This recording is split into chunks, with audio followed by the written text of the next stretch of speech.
নমস্কার বন্ধুরা, গতকালকে আমি ভূগোলের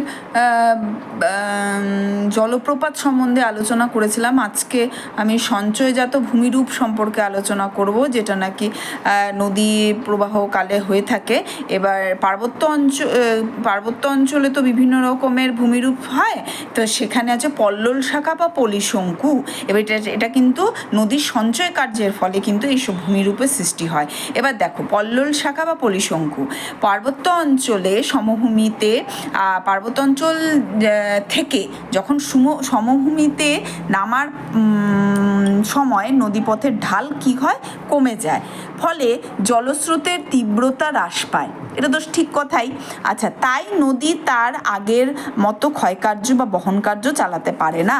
নদীর স্রোতে বাহিত প্রস্তরখণ্ড নুড়ি, কাকর, বালি ইত্যাদি পর্বতের পাদদেশে কি করে, সঞ্চয় করে। আর যেটা নাকি দেখতে অনেকটা কীরকম হয়, পাখির পাখার মতন ভূমিরূপের সৃষ্টি হয়। একেই কি বলা হয়, পল্লল পাখা বা পলিশঙ্কু। এবার দেখো, এই পলিশঙ্কুর শীর্ষবিন্দু নদীর উৎস দিকে অবস্থান করে। ঘরঘরা, গণ্ডক, তিস্তা, জলঢাকা ইত্যাদি হিমালয় পর্বতের থেকে নেমে আসার নদীগুলোতে এক জাতীয় পল্লল পাখা বা পলিশঙ্কু। তা দেখতে তো খুব সুন্দর হবে মনে হচ্ছে যে পল্লল পাখা বা পলিশঙ্কু সমবেত নামার সময় ক্ষয়কার্যের বহন কার্য চালাতে পারে না, তখন কি করে, এরা পাখির মতন পাখার মতন একটা কিন্তু সুন্দর ভূপ্রকৃতি সৃষ্টি করে। দেখো, একটা আমি একটা জিনিস ভাবি যে ভগবান যে আমাদের যে প্রকৃতি সাজিয়েছে, এত সুন্দর আর এত সুন্দর সুন্দর জিনিস আমাদের সামনে তুলে ধরেছে যে আমরা বুঝতে পারি যে ভগবানের কতটা শক্তি, এবং আমাদেরও একটা চোখ আছে যেটা নাকি আমরা সেটা নিয়ে আমরা পর্যালোচনা করতে পারি কিংবা সেটা নিয়ে ভাবতে পারি। এই ভূবিজ্ঞানীরা যে জিনিসগুলো নিয়ে ভেবেছে, জিনিসটা দেখে যে একটা ইমাজিনেশন তাদের পাওয়ার কতটা সুন্দর, সেটাই একটা ভাবার মতন বা বিষয়। আবার পাশাপাশি অবস্থিত কয়েকটি পল্লল পাখা একত্রিত হয়ে আবার কি পলিমঞ্চ গঠন করে। হরিদ্বার বা ঋষিকেশের সন্নিকটে এইরূপ পলিমঞ্চ দেখা যায়। কেউ যদি গিয়ে থাকো হরিদ্বারে বা ঋষিকেশে, তাহলে কিন্তু এই ধরনের পলিমঞ্চ তোমরা দেখতে পাবে। নেক্সট কি আছে, প্লাবনভূমি। সমভূমি প্রবাহের শেষ পর্যায়ে, একদম শেষ পর্যায়ে কিন্তু বদ্বীপ প্রবাহে নদীর প্রধান কাজ অবক্ষেপণ। পার্বত্য অঞ্চল থেকে বয়ে আনা পদার্থ সমূহ কিন্তু নদীগর্ভে কি করে, সঞ্চিত করে। এখানে নদীর সমস্ত কিছু যা বয়ে নিয়ে আসে তা কিন্তু এখানে সব রেখে যায়, এবং এটা জায়গাটা কি হয়, অগভীর হয়ে পড়ে। ফলে জল ধারণ ক্ষমতা কমে গিয়ে নদী প্রশস্ত হয়ে বয়ে যায়। নদীর উচ্চ অববাহিকায় অত্যাধিক বৃষ্টিপাত হলে নদীর জলের পরিমাণ দ্রুত বৃদ্ধি পায়, এবং অগভীর নদীর খাদ দিয়ে সমস্ত জল নিকাশিত হতে পারে না। দুকুল বেয়ে কি হয়, বন্যার সৃষ্টি করে। একে কি বলে, প্লাবন বা বন্যা। প্লাবনের ফলে নদীর উভয় তীরে নিমজ্জিত হয়, যেটা নাকি তোমরা অনেকেই জানো, যারা গ্রামে থাকো তারা তো অবশ্যই জানবে। বন্যার জলে অধিক পরিমাণে পলি দ্রবীভূত হয়ে ভাসমান অবস্থায় থাকে। ওই পলি থিতিয়ে গিয়ে নদীর উভয় তীরে সঞ্চিত হয়। প্রতি বছর প্লাবনের ফলে নদীর দুধারে উঁচু নিচু সমান জমিতে পলি সঞ্চয় হয়ে নতুন ভূভাগ গঠিত হয়।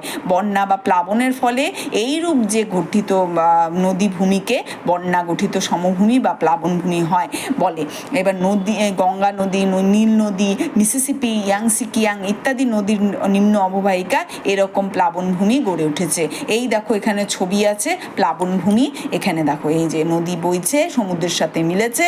এই সাইডগুলো কি হয়, নদীর যখন প্রচুর পরিমাণে বৃষ্টিপাত হলে পরে যখন জল বেড়ে যায়, তখন এই যে নদীর আশেপাশের এরিয়াগুলো কি হয়, সমস্ত ঢেকে যায়, এবং এই জল যখন ধীরে ধীরে কমে, তখন আশেপাশের এরিয়াগুলো কি হয়, উর্বর পলিমৃত্তিকা কিন্তু তারা পায়, এবং এইসব জমিতে কিন্তু যে কোনো চাষ ভীষণ ভালো হয়। ভালো কেন হয়, কারণ এরা বিভিন্ন জায়গার থেকে বিভিন্ন রকম খনিজ পদার্থ, মাটি নিয়ে কিন্তু এইগুলো বহন করে নদী কিন্তু দিয়ে যায় আমাদের সমভূমি অঞ্চলে চাষবাসের জন্য।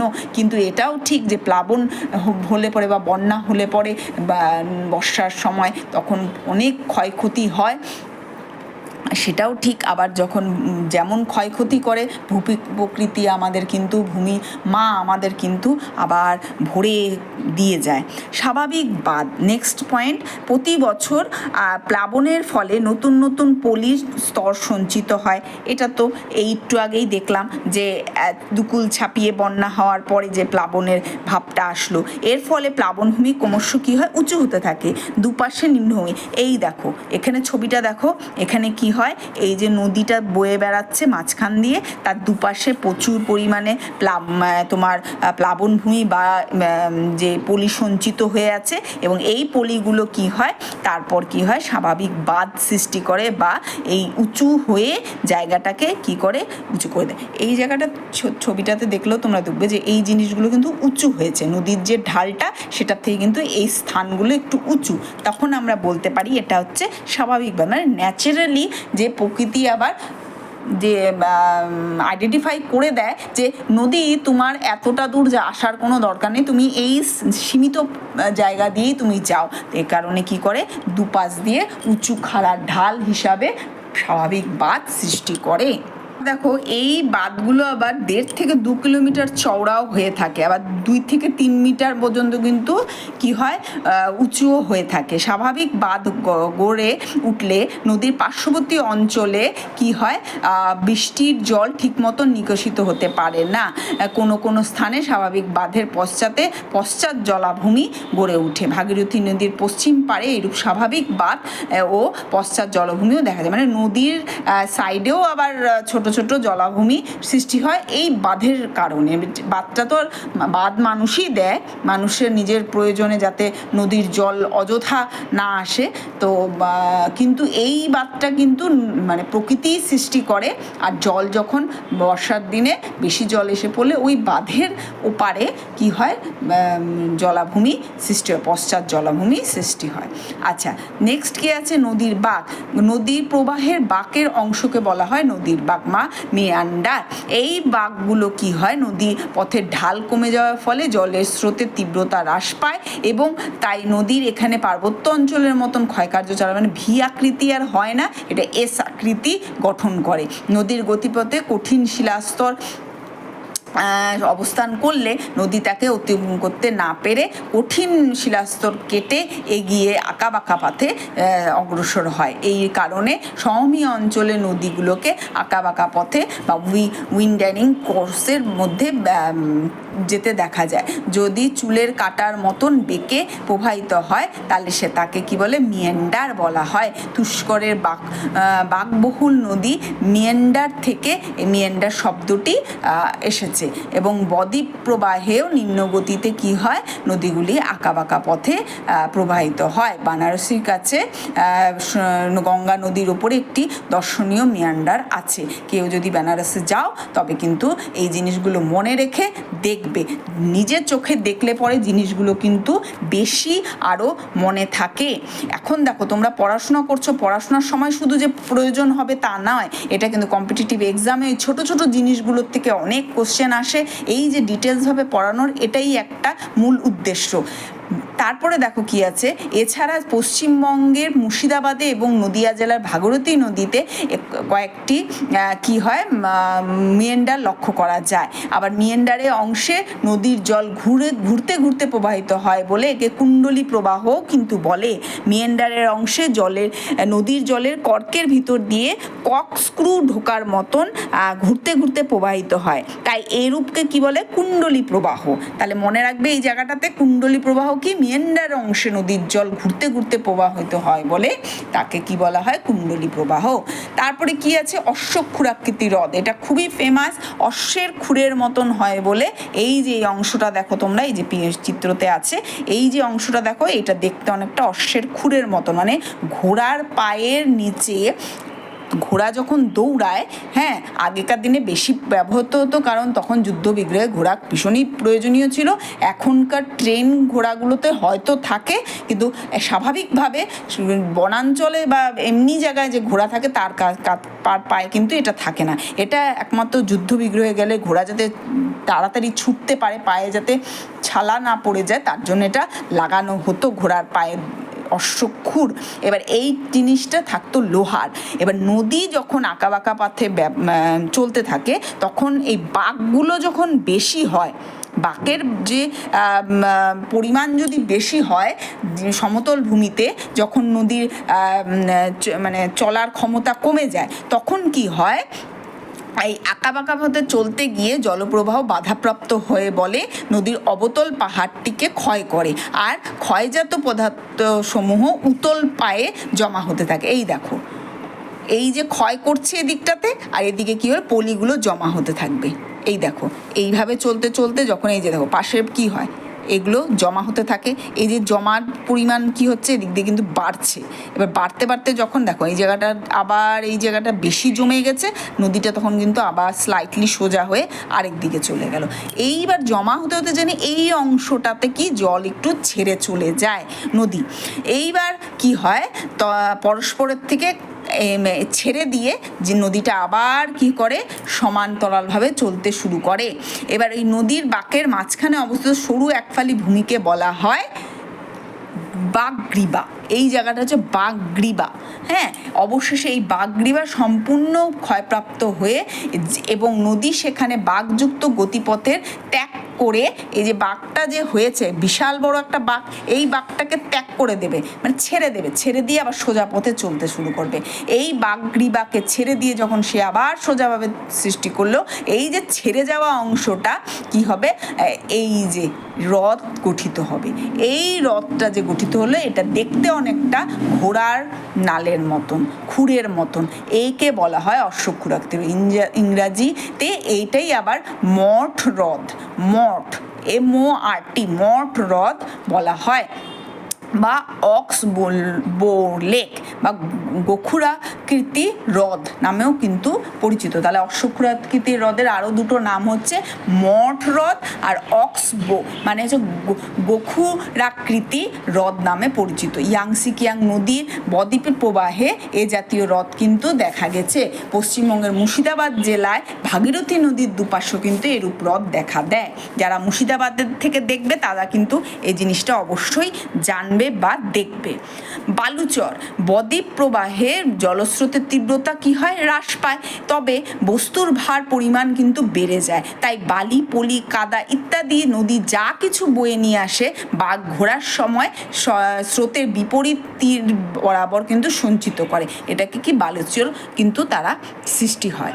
এই যে দেখো এখানে ছবিটা তোমরা দেখতে পাচ্ছ, নদী বেরোচ্ছে, এখানে কি হয়, প্রচুর পরিমাণে নদী বেশি মানে জমা করেছে। এবার কি হয়, ও নদীর তো প্রবাহ কমে গেছে, এবার মাঝখান থেকে উঠে আসছে। দুর্গাপুজোর সময় যখন দুর্গা বিসর্জন দেওয়া হয়, যারা একটু মানে কলকাতায় না থেকে, গঙ্গা না দেখে যদি বাইরের কোনো নদী, মহানন্দা নদী কিংবা কোনো তিস্তা, এসব নদী যখন দেখবে, যে সব সময় মানে বৃষ্টির পরিমাণটা যখন কম থাকে, দেখবে মাঝখানে মাঝখানে কতগুলো চর বা বালুচর উঠে আসে নদীতে দেখা যায়। খুব যদি নদীর জল না থাকে তখন আমরা কিন্তু এইসব ধরনের বালুচর দেখতে পাই। হুগলি নদীর মোহনার সন্নিকটে অসংখ্য বালুচর কিন্তু আমরা এমনিও দেখতে পাই। জোয়ার ভাটার সময় কিন্তু আমরা এই জিনিসগুলো অনেক সময় দেখতে পাই। আচ্ছা, নদী গঠিত দ্বীপ। নদীর জলে অত্যাধিক বোঝা, অতিরিক্ত মাত্রায় নদী প্রবাহের আকস্মিক হ্রাস বৃদ্ধি ফলে নদীতে বস্তুভারের পরিমাণ বৃদ্ধি পেলে কি হয়, নদী তার গতিপথে যেখানে সেখানে অবক্ষেপণ কার্যের দ্বারা বোঝা কমাতে থাকে। এর ফলে কি হয়, নদী বক্ষে অজস্র চর বা দ্বীপের সৃষ্টি হয়। এটাই হলো নদীর চর বা নদী, এই যে নদীর চর বা নদী গঠিত বদ্বীপ। একে নদীর জলের দ্বারা এইসব স্থলভাগ বেষ্টিত হয় বলে এরূপের নাম করা হয়েছে। বদ্বীপ প্রবাহ ছাড়া সমভূমি প্রবাহেও এই জাতীয় দ্বীপ গড়ে যায়। যেখানে নদী যেখানে অত্যন্ত চওড়া হয়ে বয় সেখানে কিন্তু আমরা দেখতে পাই। এর জন্যই আমরা ব্রহ্মপুত্রের মাজুলি যে বৃহত্তম যে নদী গঠিত দ্বীপ ভারতের, সেটা কিন্তু আমরা দেখতে পাই। এবার দেখো মাজুলি কিন্তু ভারতের বৃহত্তম বদ্বীপ, যেটা নাকি 929 বর্গ কিলোমিটার। আবার দক্ষিণ আমেরিকা আমাজন নদীতেও কিন্তু এই রকমের দেখা যায়।